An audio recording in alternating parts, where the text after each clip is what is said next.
हम सभी को ये आज 28 अक्टूबर का न्यूज़पेपर है और इसमें पहली न्यूज़ है अदानी पोर्ट से रिलेटेड। इसमें कहा जा रहा है कि 24% ऑफ ऑल कार्गो जो भी कंट्री के पोर्ट्स के थ्रू पास हो रहा है वो कौन हैंडल कर रहे हैं? अदानी ग्रुप।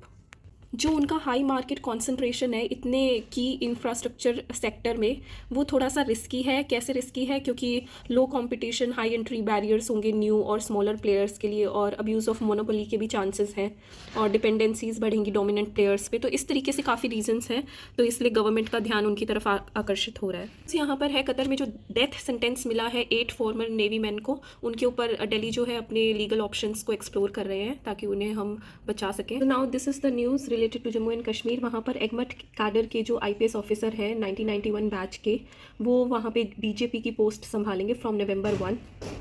उनका नाम है R Swain and he is an officer जिन्होंने डिसमेंटल किया है टेरर का ecosystem. He is known for that. Now come on to the page number 10। यहाँ पर लिखा हुआ है वो दिल्ली का और जो कतर का मैं आपको बता रही थी अभी कि सेंटेंस मिला है नेवी मैन को, उससे रिलेटेड ही ये आर्टिकल एडिटोरियल है। और ये बोले कि Delhi needs diplomatic heavy lifting with care and caution. मतलब उन्हें अपना डिप्लोमेसी बहुत ही ध्यान से करनी होगी सो दैट हम कतर के साथ अपना कॉपरेशन करके और हमारे जो नेवी मैन हैं इंडियन ओरिजिन के, उन्हें हम बचा सकें। So now on to the page number 13। तो टाटा जो है फर्स्ट इंडियन कंपनी बनेगी जो आईफोन्स बनाने में योगदान देगी। अभी 7th edition of India mobile congress हुआ था भारत मंडपम पे, और पीएम ने एम्फेसिस किया है, जोर डाला इस बात पे कि हमें ज़्यादा सेल्फ रिलायंस चाहिए साइबर सिक्योरिटी हार्डवेयर और सॉफ्टवेयर में। साइबर सिक्योरिटी मतलब जो इंटरनेट से रिलेटेड चीज़ें होती हैं उसके हार्डवेयर और सॉफ्टवेयर। तो पेज के एंड पे दोबारा से इंडिया और कतर के बीच के रिलेशंस के बारे में थोड़ी लाइट डाली हुई है। इंडिया जो है एलएनजी पे बहुत क्रिटिकली डिपेंडेंट है और कतर ही उसका सबसे बड़ा प्रीडोमिनेंट सप्लायर है। तो इसी कंटेक्स्ट के बीच में जो है diplomacy will take place between India and Qatar regarding the 8 Indians. LNG की फुल फॉर्म होती है लिक्विफाइड नेचुरल गैस। ये ऐसी नेचुरल गैस होती है जिसको सुपर कूल किया जाता है लिक्विड फॉर्म में कन्वर्ट करने के लिए, सो दैट इसको सी से ट्रांसपोर्ट किया जा सके। और जो कतर से इंपोर्ट करता है इंडिया, उसमें से 50% ये एलएनजी के ही इंपोर्ट्स होते हैं। सो नाउ पेज नंबर 14 पे दोबारा कुछ दृश्य जो इसराइल और गाजा का चल रहा है युद्ध। ऑन पेज नंबर 15 न्यूज़ है one nation one student ID initiative union government का, जो नेशनल एजुकेशन पॉलिसी 2020 से उठाया गया है। इसके अंदर क्या है कि हम एक न्यू स्टूडेंट आइडेंटिटी कार्ड बनाते हैं जिसको automated permanent academic account registry, जिसका शॉर्ट में अपार बोलते हैं। तो ये एक स्पेशल आईडी सिस्टम है, बच्चों का बनाया जाता है, बेसिक इन्फॉर्मेशन लेते हैं इसमें सो दैट उसको रजिस्टर किया जा सके अपार पे। इससे क्या होता है कि हम इजीली एकेडमिक प्रोग्रेस किसी भी बच्चे की ट्रैक कर सकते हैं, ठीक है। और ये डिजी लॉकर जो होता है गवर्नमेंट का डॉक्यूमेंट्स वगैरह होल्ड करने के लिए, तो उसका भी गेटवे है, उसके अपार और ये कनेक्टेड होते हैं।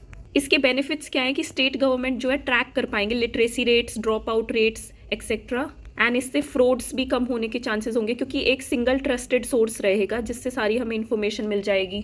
जैसे एकेडमिक बैंक क्रेडिट होते हैं वो भी सारे इसी से लिंक्ड रहेंगे, तो उसमें सारा जो भी क्रेडिट्स अर्न करता है कोई भी student through out there learning journey, तो वो सब कुछ उसमें एक्यूमुलेट होता जाएगा डाटा। और इसकी रजिस्ट्रेशन करवाना वॉलंटरी है, कोई मैंडेटरी नहीं है, वो आपकी इच्छा है कि आप रजिस्ट्रेशन करना चाहते हो कि नहीं अपार आईडी के लिए। कंसर्न्स क्या है? अभी कंसर्न ये हो रहा है कि पेरेंट्स जो है ये सोच रहे हैं कि हम अपने आधार की डिटेल्स देंगे तो उससे पर्सनल इन्फॉर्मेशन कहीं लीक ना हो जाए। तो उसके बारे में ये कहा जा रहा है कि आधार नंबर सिर्फ वेरिफिकेशन के लिए यूज़ करा जा रहा है, नेम और डेट ऑफ बर्थ की वेरिफिकेशन के लिए, और इसको किसी और के साथ नहीं शेयर किया जाएगा डाटा को। So that was all about it. Number 15 के एंड पे ये न्यूज़ है कि सेबी ने जो है एक्शन लिया है एक फिनफ्लुएंसर के अगेंस्ट। तो फिनफ्लुएंसर कौन होते हैं? जो सोशल मीडिया प्लेटफॉर्म्स पे लोग होते हैं, अपने आप को क्लेम करते हैं कि हम एडवाइज़र्स हैं इन्वेस्टमेंट के, सिक्योरिटीज़ मार्केट में, और वो एडवाइजेस देते हैं लोगों को। तो उनके अगेंस्ट जो है एक्शन लिया है सेबी ने, क्योंकि ऐसे अलाउड नहीं है कि विदाउट बीइंग रजिस्टर्ड आप इन्वेस्टमेंट एडवाइज़र के तौर पे काम करो ऐसे कहीं कहीं सोशल मीडिया प्लेटफॉर्म्स पे।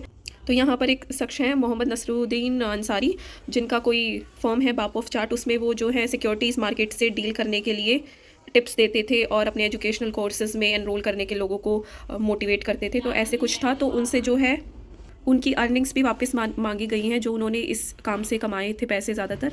तो इस बात से जो इन्वेस्टर्स हैं उन्हें क्या सीखना चाहिए कि आपको सिर्फ उन्हीं एडवाइज़र्स, तो इससे आपको क्या सीखना चाहिए कि हमें सिर्फ उन एडवाइज़र्स से डील करना चाहिए जिन्होंने एक सर्टिफिकेट ऑफ रजिस्ट्रेशन लिया है सेबी से, एंड फिन इन्फ्लुएंसर्स से बचना चाहिए।